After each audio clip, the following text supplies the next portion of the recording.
2, 1. Salut les requins, j'espère tous que vous avez la forme. Salut. Non, on la refait. Je vais sortir. Non, même pas. Non, on la refait, je m'en fous. J'espère que vous allez bien, cette vidéo commencera ainsi, c'est Non. tout. Non, mais depuis le début, on a fait nos vlogs en étant Naturel. neutre, naturel. Donc l'intro sera comme ça. Merci de nous regarder, donc nouvelle vidéo. Donc cette fois-ci, on va faire l'analyse suite à ces vlogs de nos compétitions, de l'arrêt des compétitions. Comme vous pouvez le voir, on a repris un petit peu de poids. un peu de joue, un peu de poids. Ouais. On a fait quelques petits écarts par-ci par-là, mais ça c'était gentil. Mais c'est surtout le fait d'avoir repris une alimentation beaucoup plus riche. Donc c'est normal, on peut pas rester sec en mode compétition toute l'année. T'es à combien de kilos en plus depuis le début de la compète? Enfin, depuis la fin de la compète. Depuis la fin de la compète, je suis à 14-15 kilos à peu près, de plus. Mais bon, les 14-15 kilos, je les ai pris en 48 heures. Et c'est pas 14-15 kilos de graisse, hein. C'est juste que, bon, on vous expliquera plus tard, mais que moi j'ai dû trop tirer le régime pour descendre le poids, donc c'est normal que je revienne à ce poids-là très rapidement. Voilà. Et toi, t'es à combien? Moi, je suis à... On prend le poids de scène? Oui, le poids de pesée, quoi. Ouais, le poids de pesée, j'étais à 48, et là, je suis à 51. Vous voyez, c'est pas énorme. Plus 3 kilos. Et pourtant, j'ai fait pas mal d'écarts aussi. Pourquoi aussi? Je m'inclus pas dedans. T'as fait beaucoup d'écarts. Non, ça va, Non, franchement, ça va. Oui, ça va. Et quand on dit écart, c'est des choses, voilà, on a fait beaucoup de nourriture saine quand même. Oui, c'est vrai. Plus grosse quantité, certes, on vous l'accorde, mais saine quand même. On n'a pas bouffé de la junk food tous les jours ou je sais pas quoi. Par contre, ce qui est trop drôle, c'est qu'en prépa, enfin, sur la fin de prépa, on se disait, ouais, quand on va sortir de la prépa, on va manger ça. On s'est fait des films de fous. J'ai très peur de ce que tu vas dire. Bref, on s'est imaginé manger plein de choses, goûter plein de choses. On avait envie de tout tester. Et au final, pas tant que ça en fait. On s'est pas enflammé comme on voulait s'enflammer. Non, mais moi, comme je t'avais dit, rappelle-toi, pendant la compète, enfin pendant la prépa, pardon, je t'avais dit que ça me fait ça à chaque fois. T'as des envies, t'es là, tu te dis, ah, je vais manger ça. Puis en fait, tu fais ton écart ou une journée où tu relâches la pression. Et après, rien que ton système digestif, en fait, il te dit, pépère, on prend la diète. Donc voilà, ça c'est en général quand vous êtes régulé, avoir un certain type d'alimentation, vous n'avez pas forcément envie de partir sur une alimentation qui est complètement opposée à ce que vous avez l'habitude de faire, parce que déjà ça vous mettra mal. Et on ne le répétera jamais assez, le système digestif c'est le deuxième cerveau du corps humain, donc forcément, si votre corps n'apprécie pas ce que vous lui faites... Ça dépend chez qui. De quoi? Le deuxième cerveau, pour certaines personnes. Le deuxième cerveau et autre part. Du coup, moi, c'est le troisième. Voilà. Oh putain. Oh, ça commence bien. Du coup, ouais. On avait posé... On est là pour une FAQ. FAQ. Ça veut dire quoi, FAQ? Foire aux questions. Oh, purée, ça va. Parce que sinon, si c'était une foire au cul, ça serait une FAC. Du coup, on va commencer. Alors, on avait lancé des stickers sur Instagram, à savoir quelles étaient vos questions par rapport à cette fin de prépa et par rapport à la prépa en elle-même. Des choses que vous aviez envie de savoir ou peut-être des points que nous, on n'avait pas évoqués. Donc, on a regroupé un maximum de questions pour pouvoir y répondre. Et c'est parti? Ouais, c'est parti. Alors, du coup, c'est Chef, là, qui a... Essaye de pas trop te décaler, ça se trouve, tu vas sortir de l'écran. Rapproche-toi de moi. Ça, c'est une technique. Technique d'approche. Du coup, on va étaler nos questions. Donc, c'est Oudé qui a les questions. J'ai regroupé donc les questions. Elle va vous les lire et on apportera chacun notre réponse. Question numéro 1. Numéro 1. Question numéro 1. On dirait pas qu'on est dans un jeu télévisé? Jean-Pierre. Est-ce que l'un de vous a déjà essayé de manger dans la gamelle de l'autre? Et tu sais quoi? À chaque question, je te laisserai répondre en première parce qu'on dit toujours honneur aux femmes. Donc je te laisse commencer à chaque fois. Est-ce que tu as déjà essayé de manger dans ma gamelle? Non. Parce que ce que je mangeais, ça te donnait pas forcément envie. Et, Par contre, toi, oui. Moi, oui. Non, ça te donnait pas forcément envie. Et puis, des fois, on mangeait quasiment la même chose. Donc, En fait, c'était la même chose, sauf que c'est les quantités qui variaient. Mais il faut savoir qu'il y a eu des phases de la préparation de très nombreuses reprises où elle mangeait plus que moi. Ouais. Ça, je tiens à le dire. Donc, j'aurais pu piquer dans sa gamelle. Et même si elle mangeait plus que moi, elle avait tendance à vouloir piquer dans la mienne. Ouais. Mais non, on fait pas ça parce que quand on est hors préparation, bien sûr qu'on fait goûter nos plats, machin, on s'en fout. Mais quand on est en prépa, qu'on a un grammage et tout et qu'on est précis, On essaye vraiment de... Voilà, on le respecte à fond et ça fait partie du jeu, c'est pas être égoïste ou quoi. Évidemment que si nos enfants ils viennent nous demander un bout de je sais pas quoi, on peut pas leur dire non, donc on va leur faire goûter, mais entre nous, en tant qu'adultes, on le fait pas parce qu'on est en pleine prépa. Et ça, par contre, c'était hyper étonnant parce que nos enfants mangent quand même des légumes, mais à chaque fois que j'avais ma gamelle, quand je sortais par exemple avec mon fils, et que lui avait mangé, je sais pas, un burger ou une crêpe, il avait envie de goûter systématiquement dans ma gamelle de brocoli ou de patates douces. Je me disais, mais t'as de la chance de manger ce que tu veux, laisse-moi ce qui reste. Voilà. C'est le syndrome de l'enfant qui a juste envie d'être relou, quoi. Ouais. Le mien, c'est pareil. Ils sont tous pareils. Ouais. Mais bon, non, on dit ça en plaisantant, ne vous inquiétez pas. Mais du coup, non, on n'a pas piqué dans la bouffe de l'autre. Question numéro 2. Est-ce que malgré le changement physique, ton conjoint ou ta conjointe te plaisait toujours? Bah non. Il me dégoûtait. Bah non, j'étais là. Pour moi, ça n'a absolument rien changé. Il m'a toujours plu, il m'a plu autant pendant, autant avant, autant après. Et puis même si demain il prend 20 ou 30 kilos, il me plaira toujours autant, donc ça changera. Ça changera rien pour moi. Je peux grossir en paix. Attention à ce que tu dis maintenant. Pour moi, en fait, ça... Sois sincère, dis la vérité. Mais pourquoi je dirais pas la vérité? Non, mais n'aie pas peur de me blesser ou quoi. J'ai jamais peur de te blesser. Je dis la vérité, c'est très bien ce que je pense. Ouais. Je te l'ai dit, j'ai pas besoin d'être devant une caméra pour te dire la vérité. C'est que moi, ça n'a rien changé en termes de... Je l'ai toujours trouvé magnifique. C'est toujours ma femme, donc je la regarde toujours avec des yeux amoureux et c'est toujours elle que je vois la plus belle. Après, je ne lui cache pas, je ne lui ai jamais caché que je préfère vraiment son corps en post-prépa, là, même avant, que pendant la prépa, où elle était vraiment sèche. Et du coup, c'est pas qu'en fait, je la trouvais moins belle, c'est juste que je préfère quand elle est hors compétition, tout simplement. Et je lui ai dit, même là, quand maintenant elle a repris du poids, qu'elle a repris justement des formes, etc. Je dis, là c'est mieux, comme ça je te préfère comme ça, mais ça veut pas dire que je la trouvais pas belle, attention, ça veut juste dire que c'est une préférence. Au même titre, parce que ça elle l'a pas dit non plus, où elle m'a dit à plusieurs reprises qu'elle me préfère maintenant. Voilà, ça t'as oublié de le dire aussi. Tu me l'as dit plusieurs fois, je te préfère maintenant. Après la compète, le fait que j'ai repris du poids, mais je ne le prends pas du tout mal, au contraire, parce que moi-même en fait, je me préfère maintenant. Est-ce que toi tu te préfères maintenant ou quand t'étais vraiment sèche? Honnêtement.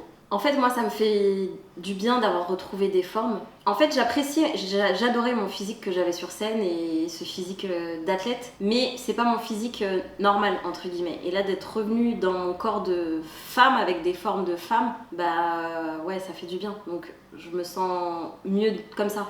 Et... Donc tu ne peux pas mal prendre que moi aussi je préfère maintenant. Ah non, pas du tout. C'est parce que toi, sur toi-même, tu préfères maintenant. Mais comme moi, en fait, je prends pas mal du coup que tu me préfères maintenant parce que moi-même, je me préfère maintenant. Et tu sais quoi, je pense que c'est rassurant en fait que tu me préfères maintenant que le contraire. Tu vois, oui, parce si que... tu m'avais dit, oh non, mais genre là, t'as repris ton corps d'avant, je préfère ton corps en prépa. Il y en a pour qui ça arrive. Et en fait, c'est un comportement que je trouve dangereux parce que ça pousse l'autre à être toujours au maximum de son physique, pour plaire, etc. Alors que c'est pas la vie et que moi, de base, de toute façon, je ne supporterais pas d'être en couple avec une personne qui fait du body, de la compétition H24, enfin du moins qui sera en prépa H24, parce que déjà, c'est pas notre vie, comme on vous l'a dit dans les vlogs, en permanence. On a plein d'autres choses à faire à côté. Et puis parce que moi, et c'est ma façon de voir les choses, même si j'admire le travail que font les femmes dans ce milieu-là, que ce soit bikini, body fitness, etc., je suis moi-même quand même préparateur depuis plus de 10 ans pour des personnes à haut niveau. J'ai beaucoup de femmes en athlète. Je respecte énormément le travail. J'aime voir ces changements physiques sur les femmes, etc. puisque je les emmène à haut niveau. Mais moi, dans ma vie perso, c'est pas du tout ce que je recherchais. C'est-à-dire, tu peux le confirmer, je te l'ai dit dès le début. Je dit, moi, si c'est pour être avec une bikini qui fait de la compète H24, c'est pas la peine. Donc après, voilà, encore une fois, je respecte, c'est mon choix personnel, c'est mes goûts. C'est pas parce que je fais de la muscu, que je suis préparateur et que je suis athlète, que j'ai envie d'être avec une femme qui ait le même corps que moi. C'est marrant parce que les gens extérieurs ont l'impression que du fait... Voilà, ton statut, ta profession, t'imagines avec une nana et uniquement avec une femme dans le body et affûtée et sèche, mais comme ça tout le temps. Et alors que pas du tout. C'est pas du tout son style de femme. Non, moi c'est tout l'opposé parce que... ça c'est le message, je sais. Donc c'est qu'ils font bikini... Lâchez l'affaire. C'est mort. Mais non, c'est pas du tout ce que je recherche, ce que je recherchais, parce que je ne recherche plus. Ouais, rien. bah attention. Ouais. Mais, oulala, oui, chaud. Vous allez voir un meurtre en direct. C'était ton mon copain. Oh, ça m'a perturbé ça. Je me suis déjà vu toi en train de m'étrangler et dire c'est quoi dans la vidéo. Non, en fait, c'est que voilà, on a nos goûts et c'est pas parce qu'on s'inflige une discipline envers soi-même et qu'on est exigeant envers soi-même que j'ai envie que ça soit le cas dans mon couple et avec la femme avec laquelle je vis. Voilà. Belle conclusion. Très belle conclusion. Allez, on passe à la question suivante. Question suivante. Avez-vous rêvé de nourriture pendant la prépa? Ouh là là, mon copain. Ouais, bah moi perso, non, j'ai pas rêvé de nourriture, je m'en souviens pas. Ça m'a pas marqué, j'y ai pensé. Non, elle a rêvé de moi. Oui, toute la nuit. Oh C'est oui. parce que t'avais plein de Nutella sur toi. Voilà. Ah ouais, Mais c'était vrai. c'était pas un rêve? C'est pour ça que matin tu me dis ouais, pourquoi le lit tout taché Donc, on va reprendre notre sérieux. Non, moi je n'ai pas rêvé de nourriture. Pas du tout, quoi. Non. J'ai pas le souvenir en fait, peut-être, mais en tout cas c'est pas resté dans ma tête. J'y ai pensé comme je t'ai dit, mais j'ai... Alors, moi, j'ai pas rêvé de nourriture. Une ou deux fois, je vais Ouais. vous raconter. Une ou deux fois, hein. Notamment un rêve qui m'a le plus choqué. Mais sinon, j'ai pas vraiment rêvé de nourriture en soi. Par contre, j'y ai pas mal pensé sur la fin de la prépa, où je commençais vraiment à me dire ah, je vais faire quel resto, quel type de dinguerie. Bon, ça, quand on arrive à la fin, qu'on est très fatigué, c'est un peu normal. C'est un peu normal parce que j'avais, je le rappelle, un régime très très restrictif. Ça n'aurait pas été le cas si j'étais en préparation body, puisque en prépa body, je sèche à 4500 calories. Donc voilà. De base, je suis sec avec beaucoup plus de calories. Mais c'est vraiment la restriction comme ça qui vous emmène à un comportement où ça peut aller loin. Le rêve que je me rappelle et que tu te rappelles parce que je te l'ai raconté direct, c'est sur la fin de la prépa, je me suis réveillé.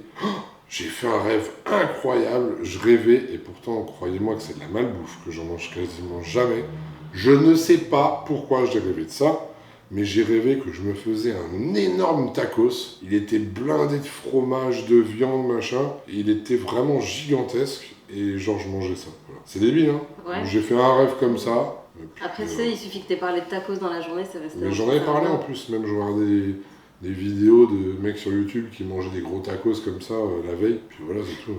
Par contre, ouais, on n'en rêvait pas, on y pensait beaucoup et on regardait souvent. Puis en plus, Instagram nous proposait constamment des photos, des vidéos, des réels de restos qui proposaient des trucs hallucinants en termes de bouffe. Et du coup, ouais, on s'envoyait ça des fois, nos conversations Instagram, on parlait sur Insta ou sur WhatsApp, on se parlait même plus de comment ça va. Ou... C'était, Même plus bonjour.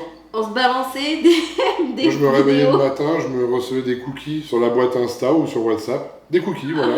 Et puis avec marqué oh regarde ça, OMG, OMG. Et toi, tu le faisais pas? Bien sûr que si. Moi, je t'envoyais des trucs salés, toi, sucrés, et toi, tu m'envoyais des trucs salés. Ouais. Voilà. Bec salé, Foregon. Et Foregon, ça veut rien dire du tout. Faut- Forever. Les amis, si vous êtes bec salé, mettez-le en commentaire. On va gagner. Ouais. Question suivante. Qu'est-ce qui a le plus fonctionné comme training pour le fessier de madame? Oh, c'est intime ça. Qu'est-ce qui a le plus fonctionné La féfé, la féfé. Après, je vais pas me baser que sur un exercice, mais je pense que Ton c'est programme tout c'est court. mon programme tout court. Et ce qui m'a par contre beaucoup aidé, c'est quand tu m'as rajouté le cardio sur le Stairmaster et qui était vraiment très approprié. Parce que mon fessier réclamait. Qu'est-ce que- Vous trouvez pas qu'il a des teintes sur moi un petit peu? Je me reconnais pas quand je regarde les vidéos. En fait, je me suis dit, mais tu pars où là en fait. Même moi, j'ai commencé à faire. Je me suis dit merde, je m'embourbe dans un truc. Allez, on y va. Allez, je De toute patauge. façon, hein, on y est. Hein. Donc, alors, je traduis. Oh merde, je suis très Elle a fatiguée. voulu dire qu'en gros, je lui ai rajouté 20 minutes de Stairmaster, vous savez, monter des marches après le training, et que ça a fonctionné. Tout Et ça pour dire que c'était. c'est pas ça qui a fait que voilà, le fessier a progressé, c'est tout ce qui est trust, Et soulevé de terre, jambes tendues, travail. En fait, il faut savoir que c'est moi qui lui ai fait le programme, évidemment, parce que j'étais son préparateur, je le suis toujours, et que pour toutes mes bikinis, je leur mets une séance spéciale fessier, et je fais un rappel après les quadriceps et après les ischios. Ce qui fait qu'en gros, vous avez une séance principale, à peu près, hein, et 2 séances un peu de rappel. Donc ça fait quand même quasiment 3 séances dans la semaine. Une très intense et 2 autres un peu plus faibles, mais voilà, pour qu'il y ait toujours, j'allais dire, du mouvement, enfin de la contraction. Régularité. Et une régularité dans le travail du fessier, pour générer justement une meilleure sèche, une meilleure densité, un meilleur volume, etc. Donc c'est vraiment, en fait, la combinaison de tous ces mouvements, de toutes ces séances qui ont fait que, effectivement, ça l'a fait progresser au niveau du fessier. Mais elle aurait pu beaucoup plus progresser. Pourquoi ? Parce que là, le timing était très court sur une préparation. Elle est passée du crossfit à la muscu pour faire une prépa bikini. Il n'y a pas eu, j'aime pas parler comme ça pour les femmes de prise de masse, mais ce n'est pas une prise de masse pour moi. C'est plus une augmentation du métabolisme, un travail sur le off-saison, sur ton volume musculaire. On n'a rien fait de tout ça avant. Et malgré tout, elle a réussi tout de même à sécher, à prendre un peu de volume, de galbe musculairement parlant, sur le fessier. Bon, là, du coup, maintenant, est arrivé le moment où on va construire ce volume musculaire, ce galbe musculaire. Et en fait, on réduit évidemment les séances, parce que le but, c'est pas de sécher, mais on optimise le travail avec beaucoup d'intensité, donc c'est-à-dire du poids, des temps de repos un peu plus longs quand même, et un volume d'entraînement, donc la durée de l'entraînement qui est un peu réduite. Ouais, c'est ce que j'allais dire. La diète, il n'y a pas de sucre. Ce qui a fonctionné également, c'était, donc, comme tu as dit, la fréquence des entraînements par rapport au fessier, mais également la récupération. Parce que voilà, le but, c'est pas de s'entraîner au niveau des fessiers tous les jours. Aucun intérêt à faire ça. Exactement. Donc c'est un mélange, un mix de tout ça qui a fait qu'aujourd'hui, on a réussi à progresser sur cette partie-là, et d'ailleurs sur toutes les parties de son corps, même si on a dû ralentir le travail sur les épaules et les trapèzes, parce que vu que tu venais du crossfit, tu avais déjà un développement un peu trop important à ce niveau-là. Ouais. Donc on adapte les choses, et puis le off-saison va justement permettre de travailler sur vraiment la densité, construire des fibres au niveau du fessier. Question suivante. Est-ce que la préparation a renforcé votre relation ? Je te laisse commencer, et puis fais attention à ce que tu dis. Alors je pense que cette préparation, elle nous a énormément rapprochés. Dans le sens où... Mais arrête, laisse-moi parler. Oui, c'est bon. Dans le sens où vivre une prépa, ça n'a rien d'anodin. C'est pas la vie normale, t'es éprouvée tous les jours. Tu peux être très nerveuse ou nerveux. Ça, ce que j'adore, c'est que tu peux très bien être nerveuse ou nerveux. Tu sens pas du tout le pointage. Tu te sens visé ? Là, complètement. Oui. Ouais. Ou énervé parce que t'étais pas un peu énervé quand même des fois. Tu peux être aussi très très très susceptible. Et en fait, moi j'ai vécu ça comme une épreuve qu'on a entre guillemets surmontée à deux. Je parle pas des épreuves de la vie où les gens peuvent surmonter quelque chose, un drame, quelque chose de dramatique. Mais voilà, c'est quelque chose qu'on a vécu ensemble, on l'a partagé. Donc il n'y a pas eu... C'était pas tout beau, tout rose toujours. Il y a eu des moments où c'était assez dur, mais en fait, le fait d'être passé outre ces petits soucis du quotidien, on va dire qu'en fait, ça a renforcé notre relation et aujourd'hui, j'ai l'impression que, je vais pas dire qu'on s'aime encore plus qu'avant, mais ça a toujours été le cas. Mais on a encore plus de projets ensemble. En fait, est-ce que je peux intervenir ? Je réfléchis, ouais. Ok. Alors pour la petite précision, rebondir sur ce que tu viens de dire et compléter ce que tu viens de dire. Je te rejoins totalement sur tout ce que tu as dit et en fait, une prépa, dites-vous que vous avez tendance souvent, et c'est normal de par l'aspect diététique ou l'entraînement, la fatigue et tout, à vous isoler entre guillemets un peu plus, que ce soit toi ou moi. C'est humain, c'est-à-dire qu'en fait, parce que votre corps il réclame, lui, c'est un instinct de survie. La seule chose à laquelle il pense à ce moment-là, c'est nourriture, repos, voilà. Et vous faites tout l'inverse. Donc forcément, vous n'avez pas les mêmes réactions, vous n'avez pas les mêmes comportements, vous n'avez pas la même capacité à générer des sentiments. Ça ne veut pas dire que vous n'aimez plus la personne avec qui vous vivez, mais vos sentiments sont moins dévoilés. Ça ne veut pas dire qu'intérieurement, c'est fini. C'est juste qu'on le montre moins et on n'en fait pas exprès. Donc c'est pour ça que je parle d'isolement, etc., etc. Et c'est la même chose d'ailleurs avec les enfants. Votre enfant va vous dire « Tiens, papa, j'ai envie d'un câlin et puis d'aller faire une promenade » et puis vous allez vous dire « Je suis fatigué et tout ». Mais c'est pas que vous n'avez pas envie d'y aller. Vous avez envie d'y aller, mais en fait, vous n'y arrivez même pas. Voilà. Donc en fait, toutes ces choses-là cumulées, forcément, quand vous passez ces épreuves-là, qui sont des petites difficultés comparées à ce que peuvent être certaines difficultés au sein de certains couples, comme tu as pu le mentionner, en termes de maladies, etc., donc on n'a pas à se plaindre. Mais déjà, ça, si ça se passe bien et qu'on arrive à continuer ensemble et qu'il n'y a pas de grosses engueulades ou de trucs bizarres, on se rend compte, en fait, finalement, quelque part, je pense que le cerveau, il est rassuré en se disant, c'est une personne avec qui, justement, le jour où j'ai des gros problèmes, où on a de gros problèmes, on saura y faire face. Du moins, parce qu'on peut jamais prévoir l'avenir, on aura une approche qui permet de se dire on est serein sur les situations qui peuvent arriver devant nous. Parce que c'est toujours quand on est confronté au premier petit problème où on voit si le couple est solide. Ouais, c'est clair. Donc c'est ce qui nous a aidé entre guillemets à se rendre compte, puisque de toute façon tout se passait très bien jusque-là et la prépa s'est très bien passée. Hein. Mais voilà, face aux petits problèmes, c'est là où on voit si l'un et l'autre ont la capacité, si ça dévoile pas entre guillemets leur vraie nature qui pourrait être dérangeante pour une construction à l'avenir. Donc ça, on s'est rendu compte que... Ah oui, je t'en prie, vas-y, bébé. Après, on a aussi pris conscience à un moment que on avait chacun besoin d'être dans notre bulle. Et il n'y a pas de honte à le dire. Moi, perso, j'ai pas du tout honte. J'avais besoin, moi, d'être dans ma bulle, d'être dans mon espace et de me retrouver seule face à moi-même. Et lui, pareil. Donc, on a pris la décision pendant quelques jours de rester chacun de notre côté. Donc, on savait peut-être pas, mais bon, on est entre deux villes, donc on a 2 logements. Donc on a la possibilité en fait de s'isoler chacun de notre côté, et c'est ce qu'on a décidé de faire. Ça n'a pas duré éternellement, c'était juste quelques jours, le temps que chacun se retrouve, et en fait c'était entre guillemets se séparer pour mieux se retrouver, et ça nous a fait énormément de bien, parce que moi à ce moment-là, j'avais qu'une envie en fait, c'était de le retrouver et d'être avec lui. Quand on s'est retrouvés, ça m'a fait énormément de bien pour ma part. Donc toi t'étais un peu choquée de ma tête. Ah, mais tu m'as dit mais tu ressembles à un Gremlins. Parce que j'avais énormément séché à ce moment-là. Voilà. Bah t'as tout dit. Ouais, t'as fait le tour. Donc en fait, conclusion de cette question, du coup ça nous a renforcés, ça n'a pas foutu le bazar, mais faut pas le faire toute l'année. Ouais, non. Voilà. Non. En gros c'est ça. Et puis parce qu'on savait aussi qu'après les compètes, on ferait tout notre possible pour se retrouver, être dans d'autres situations qui permettent de reprofiter de notre famille et de notre vie de couple. Voilà. Question suivante. Est-ce qu'un des deux a dû faire plus de cardio que l'autre ou un régime plus strict ? Comme on l'a dit dans la question précédente, là je me permets de prendre la parole, excuse-moi, mais plus de cardio, moi. Mais toi, alors attention, parce qu'elle, elle en a fait quand même beaucoup au début, mais elle a aussi beaucoup marché à son travail. Donc je sais pas si j'en ai vraiment fait plus, parce que toi tu marchais la journée au boulot. Ouais, je faisais, Voilà. Donc, moi j'en faisais plus, on va dire, sur vraiment le tapis, le vélo, machin. Mais par contre, après la journée, bon, je courais quand même partout à droite à gauche, les rendez-vous et tout, mais je marchais pas autant que toi.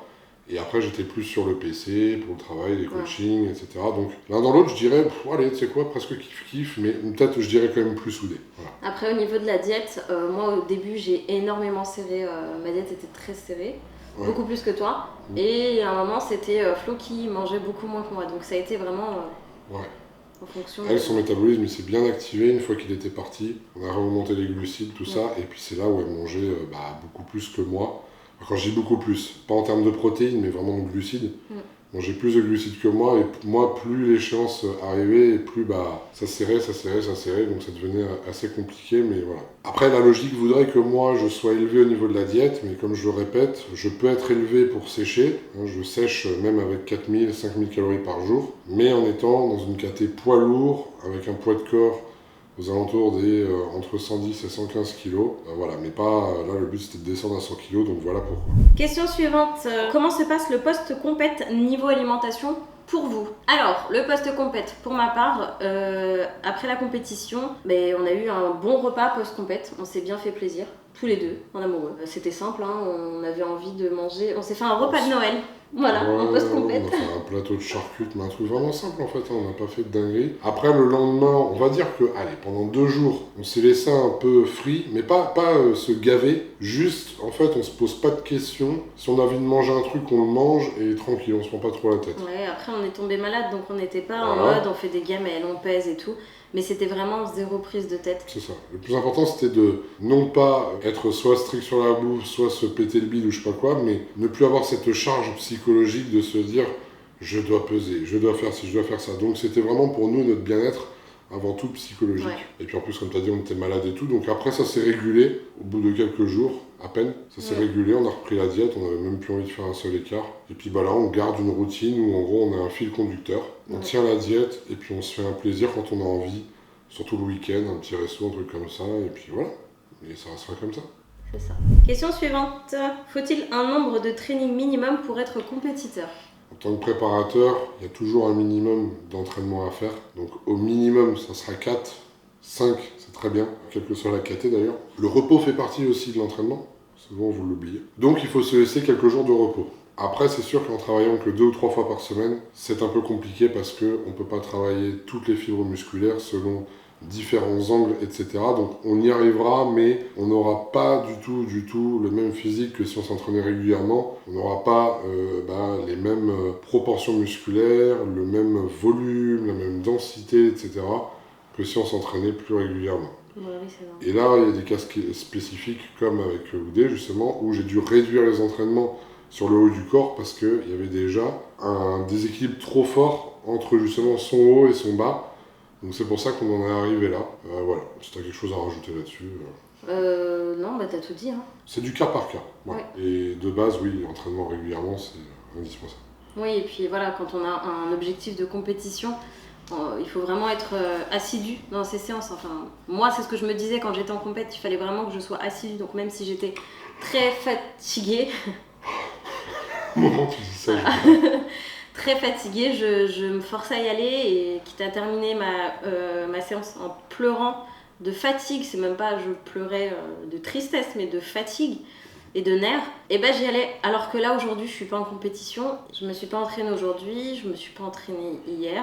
Parce qu'en fait, je me sens bien. Parce que je sais que c'est pas. Enfin, j'ai loupé 2 jours d'entraînement, ça va pas être la fin du monde. Mon corps va pas. Je vais pas me réveiller demain et me dire oh, au secours, j'ai pris 30 kilos. Non, j'ai déjà des choses à faire plus importantes. J'avais besoin de me reposer. Et le repos, comme il l'a dit, fait partie de l'entraînement. Si vous sentez votre corps qui est en train vraiment de... Bon, pas en compète parce que là, il faut être au taquet tout le temps, mais même après et tout, vous sentez ce besoin de vous reposer, il faut savoir s'écouter aussi à un moment parce que quand on dit ouais, mais non, parce que tant que l'esprit veut, le corps suit. Oui et non, en fait. Moi, je me rends compte avec le temps que j'écoutais jamais mon corps quand j'étais plus jeune. Non, j'y vais. Mais par contre, quand j'ai commencé à l'écouter aussi, à me reposer quand j'en avais besoin et tout, c'est là où j'ai le plus progressé. Bah oui. Donc, écoutez les signaux de votre corps aussi, c'est super important. C'est clair. Question suivante. Allez. Quel a été le plus difficile pour vous pendant cette préparation, monsieur d'Horizon ? Moi, ça va être très court ma réponse. Le plus dur pour moi, c'était la fatigue. De pas manger. Non, je... C'est ça. La fatigue et d'avoir un régime aussi bas pour descendre mon poids aussi bas. Et le plus dur, ça a été alors que j'ai vécu toujours de très bonnes prépas quand j'étais en body poids lourd, c'était facile entre guillemets pour moi. Là, le plus dur, c'était d'allier à la fois le côté pro, le côté perso, de ne pas avoir pu profiter de nos enfants à fond. Et surtout de ne pas avoir pu profiter de nous à fond, et puis d'avoir des fois des réactions. J'ai jamais été violent ou je sais pas quoi, loin de là, j'enlève tout de suite ce que vous pourriez penser. D'ailleurs, tu le confirmeras, j'espère. Bah oui. Mais en fait, c'est des phases de comportement où on est un peu à l'ouest, on n'est pas forcément attentif à ce que dit l'autre. Donc je pense que c'est ce qui était le plus dur pour moi. Et toi, du coup ? Ouais, c'était moi qui devais répondre en première. J'y tiens, hein. Ok, la prochaine, je te laisse.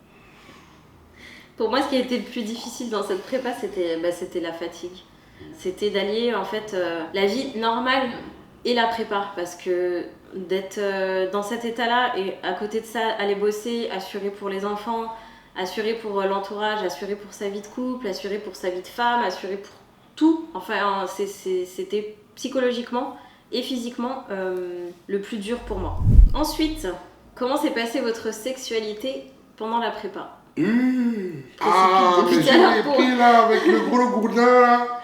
Tu te précipitais depuis tout à l'heure pour répondre aux questions. Ouais. Vas-y, réponds maintenant. Bah non, dis-toi. Non, toi. Toi d'abord. Toi. Dis-leur. Allez, dis-leur. Cette question... Comme c'est un scoop, c'est allez, dis-leur là. Mais non, moi cette question m'a fait beaucoup rire, mais c'est une question qui est vachement pertinente. Parce que déjà, on va rentrer dans le vif du sujet, on va vous parler sans tabou.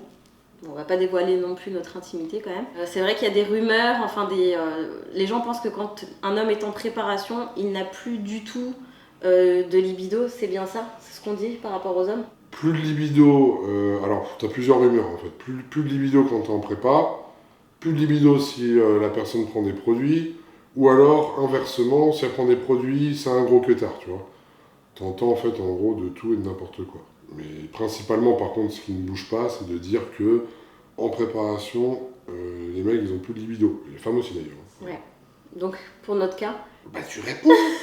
Non, pour notre cas, de toute façon, il n'y a absolument rien à cacher dans le sens où Notre libido, elle a été très bonne tout le long de la prépa. Il n'y a pas eu de soucis à ce niveau-là. Il n'y a vraiment pas. Moi déjà, je vous le dis honnêtement, j'ai absolument jamais eu de soucis à ce niveau-là.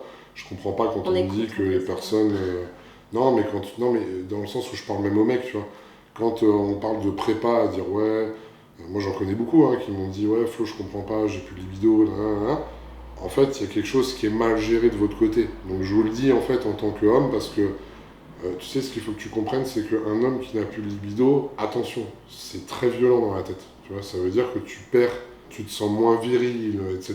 Tu vois, je pense qu'il y a vraiment tout ce déclic-là. Donc, on parle pas vraiment, tu vois, de l'acte en lui-même, mais déjà, rien que le fait de ne plus avoir de libido, t'imagines, dans ta tête, ça doit être perturbant. Ouais. Donc, si vous avez des problèmes vis-à-vis de ça, en fait, c'est qu'il y a un paramètre qui ne va pas. Et là, on va attaquer, du coup, mon cas, précisément, de ce qui s'est passé pendant la prépa. Donc la libido était très bonne pendant tout le long de la prépa. Par contre, sur les toutes dernières semaines, vraiment, où on a commencé les compètes et où ma diète elle s'est vraiment resserrée de façon drastique, où je pensais plus qu'à la bouffe, où j'étais très fatigué, ce n'est pas que j'ai perdu ma libido. L'envie était là, la libido elle était là et tout, mais c'est que j'avais tellement peu d'énergie déjà rien que pour marcher dans la rue que je me voyais pas faire ça, tu vois. Et j'en ai parlé, je lui ai dit mais là...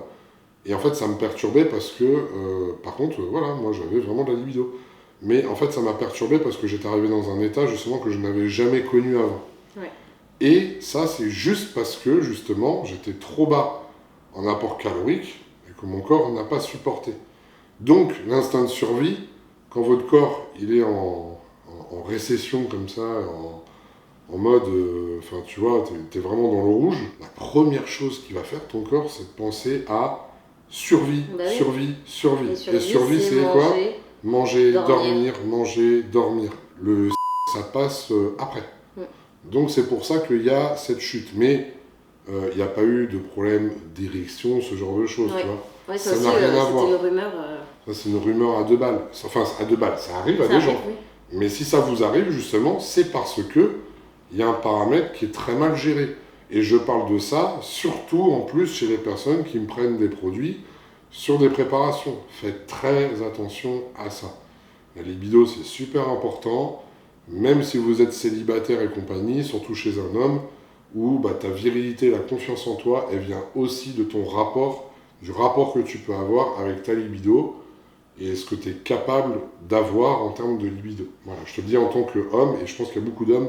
D'ailleurs, n'hésitez pas à laisser vos commentaires, donc, si vous n'osez pas le dire, ne le dites pas, mais de laisser vos commentaires par rapport aux propos que je tiens, qui est une réalité, et il faut aussi que les femmes soient au courant de cette réalité. Oui, c'est important. Après, moi, vis-à-vis de moi, je n'ai pas eu de soucis à ce niveau-là. En termes de libido, tout allait bien. Après, je peux comprendre que aussi, pour une femme, s'il y a une perte de libido, ça peut être difficile. Mais là, ça va pas être en termes de virilité comme toi tu l'as amené, mais je pense et j'imagine que c'est plus la peur de perdre la personne avec qui tu es. On est plus dans cet aspect psychologie, peur de ne plus plaire ou peur que la personne aille voir ailleurs ou des choses comme ça. Voilà, moi ça n'a pas été mon cas, donc à ce niveau-là, non, RAS. Pas du tout. Et tout comme mes hormones, il n'y a pas eu de dérèglement.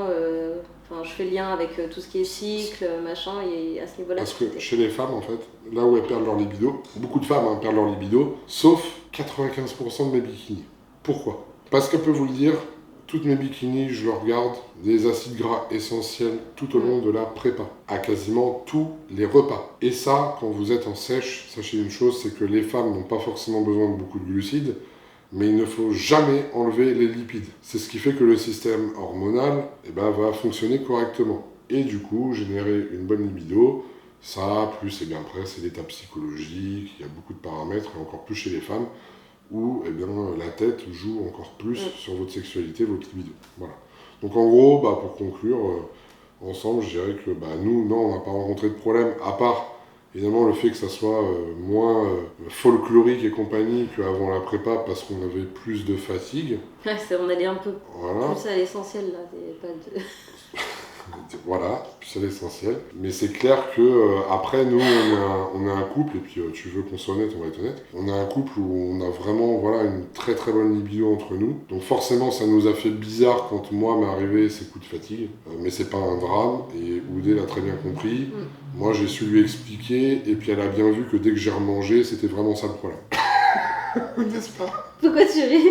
J'ai dit, elle a bien vu que dès que j'ai remangé, c'était vraiment ça le problème. Bah oui, mais c'est pas drôle, mais après, ouais, Le mec mange un burger, il est là, quoi. Bah, Mais non, mais justement... Mais c'est exactement ce qui s'est passé. Bah oui, bah c'est ce que Ouais. je dis. Je dis, Ah oui. tu as bien vu que c'est bien que la bouffe qui est un problème. Oui. Que justement, si tu te remets à manger, que tu n'as toujours pas envie, ou qu'il y a un problème, c'est que là, le problème est beaucoup plus profond, tu vois. Moi, c'était vraiment lié à la nourriture trop basse. Voilà. C'est ça. Question suivante. Comment est la vie de couple en prépa de compète? Car déjà en temps normal, c'est compliqué, mais alors là... C'est très compliqué. Alors déjà, si tu te poses cette question parce que c'est déjà compliqué ta vie de couple, concentre-toi sur ton couple avant de te concentrer sur la prépa. Il y a peut-être quelque chose qui ne tourne pas rond. Non, bah après, je pense que la question, c'était surtout de dire que déjà que la vie en couple, c'est compliqué. C'est vrai que c'est pas simple. Oui, c'est vrai. Au quotidien, il n'y a rien de simple. Les relations humaines, dans leur globalité, ne sont pas simples. Mais après, si effectivement ça rajoute trop de contraintes, faut pas le faire. Tout simplement. Si ça rajoute pas beaucoup de contraintes, dans ce cas-là, tu peux te permettre de le faire. Voilà. Moi, je pense que c'est clairement ce qu'on a dit d'ailleurs dans les vlogs, en fait. Si on voyait que ça partait trop en cacahuète, on aurait tout stoppé. Donc, et là, le fait qu'on arrête avant de faire l'Italie, qu'on arrête après Lille, donc en fait cet arrêt était un peu précoce entre guillemets par rapport à nos objectifs, bah, c'est qu'on sentait aussi que c'était le moment d'arrêter. Donc, ouais, pas que ça se passait mal entre nous, hein, mais non, c'était un commun accord. Un commun accord. Un commun accord. Tu veux m'apprendre à parler français? Non. D'accord. Les gens vont avoir marre de cette vidéo, ils vont dire mais c'est pas possible, ils arrêtent pas de se clasher. Ils peuvent pas être sérieux. Ouais, ils sont pas Mais sérieux. le pire, c'est que dans la vraie vie, c'est comme ça. Ah oui, c'est comme ça, H24. C'est très difficile de rester sérieux. Et puis bah voilà, donc non, concentrez-vous sur vos relations, votre couple, votre vie de famille, et puis si ça le fait, tant mieux, et puis si ça le fait pas, le faites pas, tout simplement. Vous mettez pas en danger vis-à-vis d'une préparation. Ouais, après nous, on vous donne notre avis en tant que couple en prépa en même temps. Après, je sais pas si. Et en tant que parent. Oui, et en tant que parent, mais moi je disais plus ça dans le sens où, voilà, si toi t'es en couple et que tu veux te lancer dans une prépa mais que ta femme n'est pas du tout dans le milieu du sport, voilà, c'est encore plus difficile, je pense, parce que voilà, faut vraiment comprendre la chose pour Il n'y être. a pas forcément besoin que l'autre personne soit dans le milieu, mais il faut Ouais. qu'elle soit surtout compréhensible. Oui. Et faut que des deux côtés, tu vois, il y ait de. Et que toi tu sois souple. Voilà, être souple, ça veut dire c'est pas être trop focus sur tes entraînements, sur ta diète, et puis du coup délaisser ta femme par rapport à ça, et vice versa. Il faut pas que ta femme, enfin je dis ta femme, je ne sais même pas si tu es un homme ou une femme, mais délaisser ton conjoint ou ta conjointe, l'empêcher de faire son sport et de s'entraîner correctement. Voilà, il faut pas qu'il y ait des deux côtés, ce soit un problème. Il faut qu'il y ait une compréhension des deux côtés. Trouver un juste milieu, Voilà. une question d'équilibre. Question suivante. Question suivante, si c'était à refaire. Bah, ça sera certainement à refaire. Après, on verra quand, comment. Clairement, c'est pas du tout mes projets du moment. Ouais. Donc, si c'est à refaire, de toute façon, vu que moi je veux changer de catégorie, bah, c'est le temps que je reprenne de la masse, etc. Oudé, eh bien, elle a aussi besoin de construire un peu plus son physique. Si on parle vraiment que sur l'aspect compétition physique, déjà. Et au-delà de ça se rajoutent les événements de la vie professionnelle parce qu'on a beaucoup de projets, beaucoup de choses à faire, donc on verra par rapport à ça. Sur la vie de famille, on a aussi des moments qu'on a envie de rattraper, qu'on a loupé pendant cette prépa. Donc tout ça cumulé fait que ce n'est pas du tout... vous n'allez pas nous revoir sur scène par exemple début 2023. Si on refait une scène, ça sera je pense dans minimum 1 an. Le temps de bien préparer les choses et puis on ne se met pas de pression. Si ça doit se faire, ça se fera. Si ça ne doit pas se faire, ça ne se fera pas. Tout simplement. Exactement. Mais sachez une chose, c'est que si on le refait, et on sera quand même motivé pour le refaire, et si on le refait, c'est parce qu'on a vraiment envie de le refaire, bah on vous partagera tout ça. Voilà. Comme là. Enfin, on fera au mieux. Ouais. Dernière question. Oh, Allez-vous... the last one. Yeah, baby. Allez-vous continuer les vlogs? On a trop kiffé. Oh, merci beaucoup. C'est vrai que vous avez été très nombreux à nous envoyer des messages de soutien, de félicitations. Vous avez envoyé beaucoup de messages à Oudé aussi. Toi, pour ta première prépa, ça t'a fait quoi de recevoir autant de bienveillance? Je m'y attendais pas parce que déjà de se montrer sur les réseaux, de partager des choses sur les réseaux, forcément, tu peux être beaucoup critiqué, tu peux être jugé sur plein de choses, sur ton physique, sur ta façon d'être et tout. J'appréhendais pas ça parce qu'à la limite, je m'en fiche. Mais par contre, je m'attendais pas à autant de bienveillance et surtout que j'avais certains a priori par rapport au monde du body. et de la compétition. Et je voyais ça comme de la concurrence entre femmes et tout. Et en fait, au contraire, je suis pas du tout comme ça dans tous les sports que j'ai fait. J'ai jamais été en concurrence avec qui que ce soit. Et c'est d'ailleurs dans le CrossFit quelque chose que j'ai détesté, c'est cet esprit de concurrence. Je dis pas qu'il y en a pas dans le body, hein. Mais là, d'avoir toute cette bienveillance et d'avoir des gens qui se sentent motivés grâce à moi, mais alors ça, je m'y attendais encore moins. Et franchement, c'était top et ça nous a donné encore plus envie de partager des choses avec vous. Et à l'avenir, c'est ce qu'on va continuer à faire parce que c'est ce qui nous a énormément motivés et je sais même pas comment vous remercier par rapport à ça. En disant merci. Merci. Non mais du coup, on a reçu pas mal de messages justement, même quand il n'y avait plus de vlog ou quoi, à nous dire alors c'est quand que le prochain vlog sort, etc. Donc vous avez été très nombreux à suivre nos aventures. Donc sachez une chose, c'est que oui, nous allons continuer les vlogs, même si nous ne sommes plus en préparation, puisque les objectifs sont différents, mais tout aussi intéressants. Donc, eh bien, ça peut être des vlogs axés sur, justement, la construction musculaire, notre diététique, des recettes, notre vie au quotidien, lorsque l'on peut avoir aussi des rendez-vous, des choses, voilà, qui sont importantes dans nos projets. Vous parler de certains sujets. Moi, sur cette chaîne, je vais continuer à vous parler aussi de certains sujets d'actualité. Aborder des sujets techniques aussi en parallèle. Donc ensemble, en tout cas, on a plein de choses de prévues pour vous, soyez-en sûrs et certains. Et nous, c'est avec grand plaisir en fait qu'on le fera. Donc d'ailleurs, à ce sujet, n'hésitez pas à laisser en commentaire bien, vos suggestions, ce que vous aimeriez voir en dehors de ces prépas compétitions, sur, ça peut être notre vie, qu'elle soit professionnelle, qu'elle soit, voilà. On vous laisse libre cours, on fait libre cours à votre imagination. Et du coup, voilà, on attend de vos nouvelles là-dessus en commentaire. Est-ce que tu as quelque chose à rajouter Non, je pense qu'on a fait le tour des questions et voilà. Et voilà, donc on va continuer les vlogs. On essaye d'avoir un rythme régulier, mais voilà, ça demande un petit peu de temps, notamment sur la partie montage. Mais, Du temps, montage, bon, nous, il faut qu'on envoie aussi avec des connexions internet parfois douteuses. Nos rush à notre J'ai monteur. pas la fibre à la maison, la vie est dure. Un autre monteur, tout ça, donc bon, ça prend pas mal de temps, mais en tout cas, on s'occupe de tout ça. Nous, ce qu'on peut vous dire, en tout cas, c'est un grand merci et on espère que tout ça, ça vous aura tout de même plu. Parce que nous, c'est avec grand plaisir qu'on vous a partagé ces moments. Ils ne sont pas finis loin de là, c'est juste en fait une période qui se termine, celle de la sèche, de la préparation aux compètes. Mais derrière, il y a plein de choses parce que la musculation, c'est sur le long terme. Donc, comme on l'a dit, tout l'aspect off-saison, etc. Et puis plein d'autres choses qui, je pense, vont vous intéresser. Donc c'est vraiment top. On a hâte en tout cas de partager ça avec vous. On vous remercie vraiment du fond du cœur pour toute la bienveillance. Je me répète, mais parce que vraiment, c'est grâce à vous aussi qu'on s'est senti motivé, puisque nous, on vous donne de la motivation, vous nous dites par message, mais sachez que vous nous en donnez aussi. Et rien que pour ça, merci pour la force. Merci pour tout. Moi, je voudrais vous remercier, puisque c'est sur ma chaîne, de toute votre bienveillance envers Oudé et sa première préparation, parce qu'elle a fait des résultats exceptionnels, parce que ça a été une femme très forte, parce que ça a été une femme qui ne s'est jamais plaint, et qui a été au bout des choses dès la première fois, et rien que pour ça, je lui tire ma casquette. Le chapeau, ma casquette. Voilà, merci beaucoup. Donc merci à vous en tout cas, et ça fait plaisir de voir de la bienveillance dans ce monde de déglingués là. Je me disais, attends, ça fait 2 minutes, plus de 2 minutes qu'il est sérieux. Non, mais je suis sérieux aussi.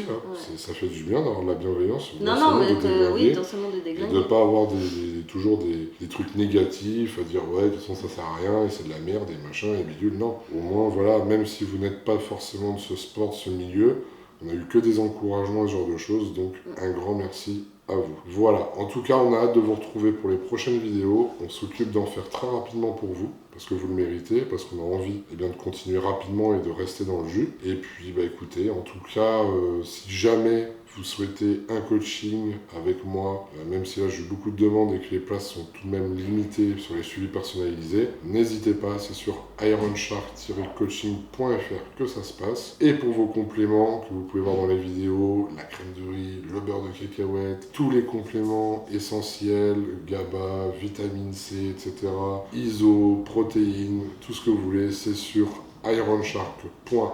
Et vous avez le choix entre deux codes. Iron Shark 10, le meilleur, et le encore meilleur, encore plus meilleur, le encore plus meilleur, Oudé. C'est que Oudé ton code? Eh oui. C'est pas Oudé 10? Non.